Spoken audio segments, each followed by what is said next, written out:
So now we have David Campbell of Channel 9 Today morning show, who wrote an article in Stella magazine, an insert in the Daily Telegraph, putting his opinion forward on guns and toy guns. This entire article goes basically like this. I do not like guns. I did not like toy guns, but I played with some and it was fun. End of story. I cannot believe someone gets paid to write such drivel and can pass it off as journalism. David Campbell says he did not want his son growing up with toy guns for no stated reason. I guess he is scared he will grow up to be a school shooter or some crazy theory. However, he has no problem stating he had them as a child, and on the Today Show compares himself to Rambo and John McClane from the Die Hard trilogy once he tried water pistols. The next thing you know, I was John Rambo in the war. I was like, putting stuff. Yeah, I was John McClane and all that sort of stuff. So I like.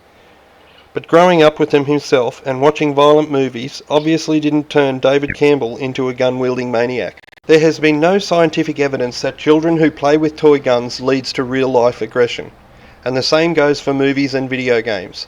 Those individuals who have claimed to commit acts of violence to copy or imitate movies or video games always have other underlying mental problems. So I guess good on you, David Campbell, for now allowing your son to play with toy guns and coming to the realisation that it's nothing more than harmless fun. I'm not pro-gun at all. If you're a farmer or a shooter, whatever, that's fine. But I'm not pro-gun, and we're not America.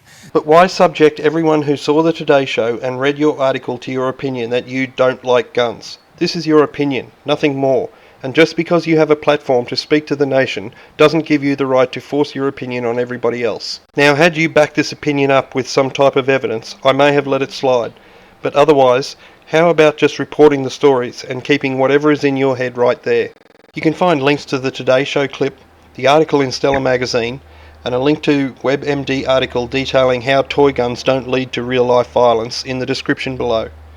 If you would like to see more videos like this in the future, please like, share and subscribe.